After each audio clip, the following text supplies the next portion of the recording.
दोस्तों नमस्कार, मैं हूं पवन त्यागी। दोस्तों आज के समाचार में मैं आपको वो चीज़ें बताऊंगा जो शायद किसी चैनल पर आपने नहीं सुनी होगी। मोदी जी के काम करने का तरीका और वो किस तरह से एक्शन लेते हैं, इसका अभी ताज़ा उदाहरण मैं आपको बताऊंगा कि किस तरह से भारत के इतिहास में पहली बार मंत्रालय में निजी सचिव यानी आईएएस अधिकारियों पर चार बड़े अधिकारियों को तत्काल प्रभाव से हटा दिया गया। भूपेंद्र यादव जो कि पर्यावरण मंत्री हैं, उनके निजी सचिव समेत उनके सचिव के सहायक भी 3 ऐसे वरिष्ठ आईएएस अधिकारियों को तत्काल प्रभाव से हटा दिया गया है और यह इतिहास में पहली बार हुआ। देखिए, मंत्रालय में, सचिवालय में बदलाव होते रहते हैं, कोई अधिकारी का ट्रांसफर होना, कभी किसी की पोस्टिंग होना, लेकिन इस लेवल पर होना कि एक साथ 4 अधिकारियों को, ये मुझे याद नहीं आता कि कभी ये जो इस तरह की मंत्रालय की फेरबदल में अधिकारियों के ये कभी हुआ हो। और ये क्यों हुआ है, चर्चा का विषय बना हुआ है। हालांकि इस पर कांग्रेस के जो पूर्व पर्यावरण मंत्री रहे हैं जयराम रमेश, उनका एक्स पर पोस्ट आया है। सुप्रिया श्रीनेत भी इस पर पोस्ट कर रही है और आशंका जाहिर कर रहे हैं कि कोई घोटाले से जुड़ा हुआ मामला होगा। लेकिन मैं आपको बताऊंगा, मामला घोटाले का नहीं है। मामला जो मुझे मेरी जानकारी में आया है, पीएमओ ने ये एक्शन लिया है। पीएमओ की निगरानी हर मंत्रालय पर रहती है और प्रधानमंत्री कार्यालय की ये जिम्मेदारी भी है कि जितने भी मंत्री हैं उनके कामकाज पर नजर रखी जाए। और जो मोदी जी को समझते हैं, मोदी जी के काम करने का तरीका यही है, चाहे वो मुख्यमंत्री थे तो भी सभी मंत्रियों पर और अधिकारियों पर उनकी नजर रहती थी। फीडबैक लेना, उनके जो सचिव हैं वो इस काम को करते थे जब वो मुख्यमंत्री थे और आज वो काम पीएमओ करता है। जितने भी मंत्रालय हैं उनके कामकाज का लेखा जोखा सारा मोदी जी की टेबल पर रखा जाता है और मोदी जी समय समय पर अधिकारी हो या मंत्री उनका फीडबैक लेते हैं, उनको टास्क भी देते हैं और ज़रूरत पड़े तो सलाह भी देते हैं। यूँ कह सकते हैं फटकार भी लगाई जाती है अगर कोई मंत्री या अधिकारी काम ठीक से नहीं करता। मंत्रिमंडल के फेरबदल के जस्ट पहले ये जो एक्शन हुआ है, ये बता रहा है कि मंत्रियों का जो काम करने का तरीका है, जो मंत्री अपने आप में सटीक काम करते हैं, ठीक काम करते हैं, चौकन्ने हैं, उनको कभी अधिकारी गुमराह नहीं कर सकते। भूपेंद्र यादव उन्हीं मंत्रियों में से एक हैं जो अपने काम के लिए ये जाने जाते हैं कि अपने काम का फीडबैक, उसकी जानकारी और लगातार उसकी निगरानी रखते हैं। वो ऐसे एक्टिव मंत्री हैं। तब फिर ऐसा क्या हुआ कि उनके मंत्रालय में, उनकी अनुपस्थिति में, उनकी बिना जानकारी के, ऐसा कहा जा रहा है कि उनकी भी जानकारी में नहीं था और 4 ऐसे उनके स्टाफ को हटा दिया गया जो वरिष्ठ आईएएस अधिकारी हैं। तो अभी तक अफवाहों का बाजार गर्म है, लेकिन जैसा मैंने कहा, ये प्रधानमंत्री जी के काम करने का तरीका, और मैं आपको बताता हूँ ये एक्शन क्यों हुआ है। असल में मोदी जी ने, जैसा मैंने कहा, समय समय पर वो बैठक लेते रहते हैं अधिकारियों की और मंत्रियों की। इसमें अभी हाल ही में उन्होंने, मोदी जी ने सभी वरिष्ठ जो अधिकारी हैं मंत्रालय के, सचिवालय के, उन सचिवों की बैठक ली थी और सबको ये कहा था कि हमारे जितने भी देश में हमने ये लक्ष्य रखा है देश को 2047 तक विकसित देश बनाने का, उसके लक्ष्य के प्राप्ति के लिए जो भी बीच के अवरोध हैं उनको तेजी से दूर किया जाए। देखने में ये आता है कि अधिकारियों के पास किसी काम की फाइल आ गई, उसको लटकाया भटकाया जाता है, उसको किसी ना किसी कारण से रोक के रखा जाता है और वो कारण मुझे बताने की जरूरत नहीं है। तो उन्होंने सबको कहा कि भाई इस पर अब ऐसा नहीं चलेगा। ईज ऑफ डूइंग, ये जो है बिजनेस, इस पर ध्यान दिया जाए। और उन्होंने कहा कि ये जो है जिस तरह से लटकाने भटकाने का काम है, ईज ऑफ डूइंग बिजनेस और ईज ऑफ लिविंग, दोनों पर सरकार में हमें तेजी से काम करना होगा। और इस तरह से कोई अधिकारी इसके लिए जिम्मेदार पाया गया तो समझिए उसको कार्य मुक्त किया जाना है।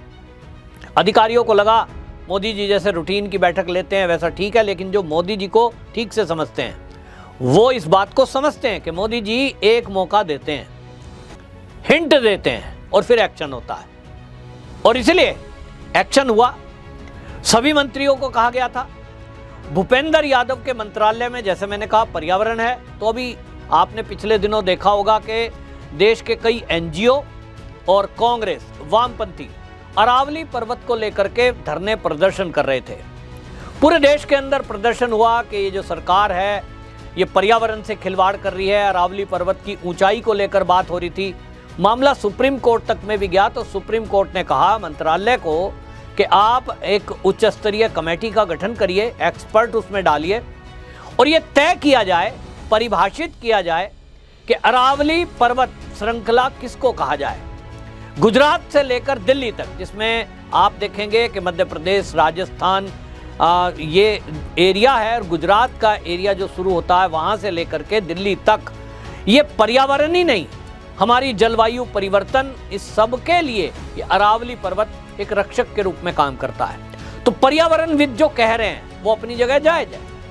इस बात को एनजीटी ने भी कहा कि अगर ये अरावली पर्वत हैं, ये अरावली पर्वत अगर ये पूरे जो जिस तरह से खनन माफिया है इनके द्वारा लगातार दोहन हो रहा है, अगर ये खत्म हो गए तो फिर दिल्ली को रेगिस्तान बनने से नहीं रोका जा सकता।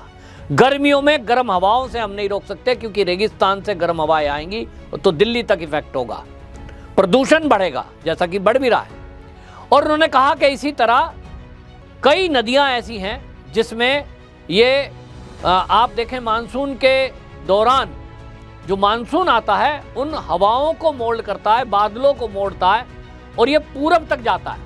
तो इस सब की चिंता थी और इसीलिए ये तय किया गया कि इस पर गंभीरता से विचार किया जाए कि अरावली पर्वत को कैसे बचाया जाए। हमारे देश के लिए, जलवायु परिवर्तन के लिए, पर्यावरण के लिए ये बहुत जरूरी है। अधिकारियों ने इस पर लापरवाही बरती और लापरवाही बरतने का नतीजा ये है कि इस विवाद को और ज्यादा बढ़ा दिया कि 100 मीटर जमीन से देखा जाए कि नहीं और 100 मीटर देखा जाए। 100 मीटर ऊंची पहाड़ी ही अरावली पर्वत श्रृंखला मानी जाएगी। 500 मीटर का दायरा अरावली पर्वत का दायरा माना जाएगा। माने एक पहाड़ी अगर मान लीजिए कोई 100 मीटर ऊंची है, उसके आसपास सराउंडिंग में 500 मीटर तक कोई खनन नहीं कर सकता। ऐसा मंत्रालय के अधिकारियों की जो कमेटी बनी थी उन्होंने तय किया। दूसरी, अगर 500 मीटर के रेंज में कोई दूसरी पहाड़ी आ गई है और उसकी ऊंचाई भी 100 मीटर है तो फिर और आगे दायरा बढ़ गया। और इस तरह से उन्होंने दलील दी कि बहुत सारा पहाड़ी का क्षेत्र बच जाएगा, लेकिन हकीकत इससे उलट है। हकीकत क्या है? हकीकत यह है कि 90% राजस्थान से गुजरने वाला अरावली पर्वत का श्रृंखला वहां 90-100 मीटर है ही नहीं। पहाड़ी ऊंचाई कम रह गई है क्योंकि लगातार खनन हुआ है। और इसलिए पर्यावरणविद इस बात को कहते रहे कि ये ऊंचाई 100 के बजाय 30 मीटर रखी जाए, ताकि भाई हमारा मकसद क्या है, पैसा कमाना या देश की पर्यावरण, जलवायु और नदियों को बचाना। तो अगर हम देश की बात करेंगे, पर्यावरण की बात करेंगे, नदियों को संरक्षण की बात करेंगे, जो कि प्रायोरिटी होना ही चाहिए, ये हमारा जीवन है। अधिकारी ऐसा नहीं सोचते। और अधिकारी क्या सोच रहे हैं मुझे नहीं पता, मैं किसी पर आरोप नहीं लगा रहा हूं, लेकिन इस मुद्दे में ढिलाई बरती गई और ये आरोप लग रहे हैं अब कि अधिकारियों ने इस पर संज्ञान नहीं लिया और 100 मीटर की ऊंचाई को ही जायज ठहराते रहे। इस पर उनको मौका दिया गया था और जब चीजें देखी गई तो पता ये चल रहा है कि इन अधिकारियों के इस ढीला ढवाली और जो परिभाषा है वो पूरी तरह से डिफाइन ना होने के कारण जो जिस तरह से खनन माफिया हैं वो पूरी तरह से हावी रहे और खनन होता रहा, वो करोड़ों अरबों रुपए कमाते रहे। और इस खेल में सबसे बड़ी बात कि जो कांग्रेस के नेता कहते हैं, राहुल गांधी, प्रियंका गांधी वाड्रा, कि भले ही सरकार मोदी की है, सिस्टम हमारा है। तो ये जो सिस्टम में बैठे हुए कांग्रेस की मानसिकता वाले लोग हैं, इनकी मानसिकता तो वही है कि खाओ और खिलाओ। मोदी जी कहते हैं ना खाऊंगा ना खाने दूंगा, तो विपरीत विचारधारा हो गई। और होता यह है कि खाओ खिलाओ वाली मानसिकता से ज्यादा लोग सहमत हैं, क्योंकि जो अधिकारी बनकर बैठा है उसको अपनी वेतन में ही तसल्ली हो जाए, ऐसा तो बहुत कम अधिकारी हैं। उनको लगता है खाओ खिलाओ वाला सिस्टम चलता रहे, मोदी जी हैं ये तो कहते रहते हैं, कहते रहेंगे, इनका क्या। लेकिन उनको पता नहीं है कि मोदी जी की तेज दृष्टि हर मंत्रालय, हर अधिकारी पर है। और वो उन्होंने, मुझे अच्छे से याद है कि 2014 में जब प्रधानमंत्री मोदी अपनी सत्ता संभाली उन्होंने, उसी टाइम सभी अपने मंत्रियों और उनके सचिवों को अलग अलग बैठक ली थी। और उस बैठक में स्पष्ट मंत्रियों को भी कहा था कि जो अभी तक कांग्रेस का कल्चर चलता रहा है कि फाइल तब पास होगी पहले नेताजी की सिफारिश हो, कोई उसमें फाइल पर वजन हो, ये नहीं चलेगा मेरी सरकार में। हमारे लिए राष्ट्र सर्वोपरि है, देश हित के मुद्दे होंगे, उस पर तत्काल फैसला लेना है। तो भ्रष्टाचार सहन नहीं करूंगा, ये अपने मंत्रियों को मोदी जी ने कहा था। और सेम बात उन्होंने अधिकारियों को भी बोला था, क्योंकि अधिकारियों को लग रहा था मुख्यमंत्री रहे हैं, इनको क्या पता, हम चला ही देंगे जैसा पहले से चलता आया है, खाओ खिलाओ। लेकिन मोदी जी ने अधिकारियों को भी कहा, मैं इस कल्चर के बिल्कुल विरुद्ध हूं, फाइलों को लटकाना भटकाने वाले अधिकारियों पर कड़ी कार्रवाई होगी और इसलिए फाइल आए तत्काल समयबद्ध तरीके से उसको आगे बढ़ाएं, जमीन पर काम को उतारें। तो कुछ अधिकारियों को लगा कि ये तो ऐसे कहते ही हैं नेता, लेकिन नहीं, मोदी जी की मजबूरी ये थी 2014 में कि जो सिस्टम था वो पूरा कांग्रेस का था और कहीं से आईएएस अधिकारी वो लाए नहीं जा सकते थे कि जो सचिवालय में सचिव बन जाएं, क्योंकि वहां सीनियर मोस्ट बिठाना है। ये उसका भी विरोध करेंगे कि कोई जूनियर को ले जाएंगे। मोदी जी ने धीरे धीरे पहले 5 साल में इस सिस्टम को ठीक किया और 19 तक आते आते ये पूरा सिस्टम जब ठीक हुआ, अधिकारियों को समझ में आ गया मोदी जी के काम करने का तरीका क्या है। फाइल पर वजन नहीं चाहिए, देश हित के मुद्दे लटकाने का टाइम बिल्कुल नहीं देंगे, भ्रष्टाचार कतई सहन नहीं होगा। तो जिनको लगता था कि मोदी जी 19 में हट ही जाएंगे, फिर से हमारे वही लोग आएंगे जिन्होंने 2G, 3G, कॉमनवेल्थ सब घोटाले किए, सबने मिलके खाया, तो उनकी ये जो बात थी उसको झटका लगा, 19 में फिर से मोदी जी बन गए। तो फिर उनको लग रहा है कि भाई ये तो जो है मंत्री जी फिर आ गए, मोदी जी फिर आ गए। तो ऐसी लोभी पूरी परेशान कर सकती है, डिले कर सकती है, लेकिन अब मोदी जी ने लास्ट टाइम दिया है। लास्ट मीटिंग हुई पिछले महीने और उन्होंने साफ कह दिया अब सहन नहीं होगा। और इसीलिए आपको बता दूं 4 इकट्ठे अधिकारियों पर एक्शन हुआ। इसमें आपको बता दूं जो निजी सचिव थे भूपेंद्र यादव के, वो 2010 बैच के आईएएस अधिकारी अमर सिंह। और निजी सचिव आप समझते हैं कि वो कांग्रेस की सरकार में तो ये कल्चर ही था कि जो मंत्री है अपनी मर्जी से वो अधिकारी रखेंगे। सचिव कौन रहेगा, निजी सचिव कौन रहेगा, सहायक सचिव कौन रहेगा, अपनी मर्जी के रखते थे, कई बार अपनी जाति के रखते थे। लेकिन बीजेपी सरकार आने के बाद केंद्र में मोदी जी ने इस कल्चर को खत्म किया। और आप इसी से देख लीजिए, भूपेंद्र यादव हैं और उनके जो निजी सचिव हैं वो अमर सिंह। ये तय हुआ कि कुछ कमेटी एक बनेगी और वो तय करेगी किस मंत्री का निजी सचिव कौन रहेगा। तो कमेटी तय करती है, ना कि मंत्री तय करेगा कि मेरा सचिव कौन होगा। तो निजी सचिव 2000 बैच के आईएएस अधिकारी अमर सिंह, इनको मूल काडर में भेज दिया गया और इनको यह भी कहा गया, इसके अलावा आपको बता दें अतिरिक्त निजी सचिव आयुष सरन तत्काल प्रभाव से इनको हटा दिया गया। सिद्धार्थ यादव सहायक निजी सचिव, इनको भी मूल काडर में वापस भेज दिया गया। और इसी से आपको बता दूं पूरे ये जो पूरा सिस्टम है इसमें हड़कंप मचा हुआ है। ये जो नौकरशाह हैं, अब इनको लग रहा है कि अभी तक मोदी जी केवल वार्निंग दे रहे थे और अब एक्शन का समय आ गया है। आपको बता दूं इसके साथ ही जो ये हुआ है, गृह मंत्रालय की तरफ से भी बड़ा एक्शन लिया गया है।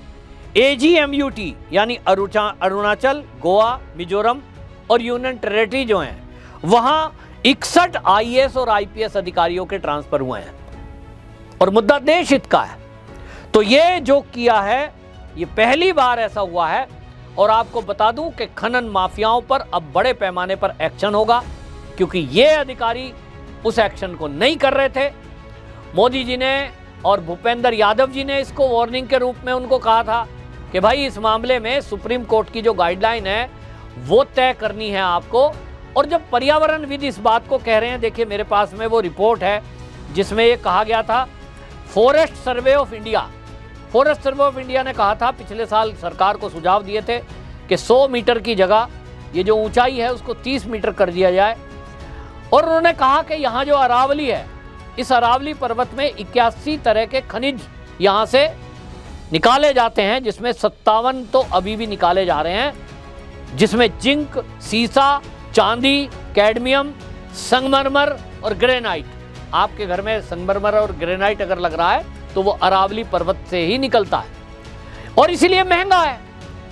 ये हर साल एक अनुमान के अनुसार 4000 करोड़ रुपए का व्यापार होता है और यहीं से भ्रष्टाचार की भी शुरुआत होती है। जो ये पत्थर का काम करने वाले लोग हैं, खनन करने वाले लोग हैं, ये चाहते हैं कि जो पर्वत की ऊंचाई बढ़ा देंगे तो छोटे वाले पर्वत से ये खनन कर लेंगे। और सरकार की मंशा बिल्कुल साफ है। भूपेंद्र यादव जी ने ये आश्वस्त भी किया था जब आंदोलन चल रहा था लोगों को कि हम इस पर विचार करेंगे कि कोई भी पर्वत श्रृंखला जो पर्यावरण के हित में है उसको हम ना तोड़ पाएं, ऐसे हम अपनी कमेटी को बात करेंगे। लेकिन अधिकारियों को लगता है मंत्री जी बोल रहे हैं, इनका क्या। मैं किसी पर आरोप नहीं लगा रहा हूं कि इसमें अधिकारियों ने, किसी ने रिश्वत ली या लेने की कोशिश की, लेकिन सवाल तो उठता है कि जब मंत्री जी और सरकार की मंशा साफ है कि अरावली पर्वत की रक्षा की जाए, तो ऊंचाई 100 मीटर से घटाकर 30 का प्रपोजल था, उसको मान लिया जाए, तब अधिकारी क्यों उस फाइल पर बैठे हैं और तब तक धड़ाधड़ आप सोचिए खनन चल रहा है, अवैध खनन चल रहा है।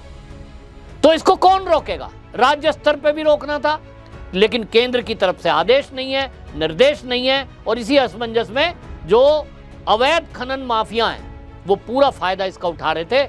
इसी पर पीएमओ ने संज्ञान लिया और आपको बता दें सख्त एक्शन हुआ। और ये भी आपको बता दूं, अभी अन्य मंत्रालय में भी इसी तरह का एक्शन होना बाकी है, चाहे वो मंत्री हो या उनके सचिव। आपकी इस मुद्दे पर क्या राय है कमेंट में जरूर लिखिए। वीडियो शेयर करिए ताकि देश को पता लगे कि मोदी जी कैसे काम करते हैं और मोदी के मंत्री कैसे काम करते हैं। वंदे मातरम।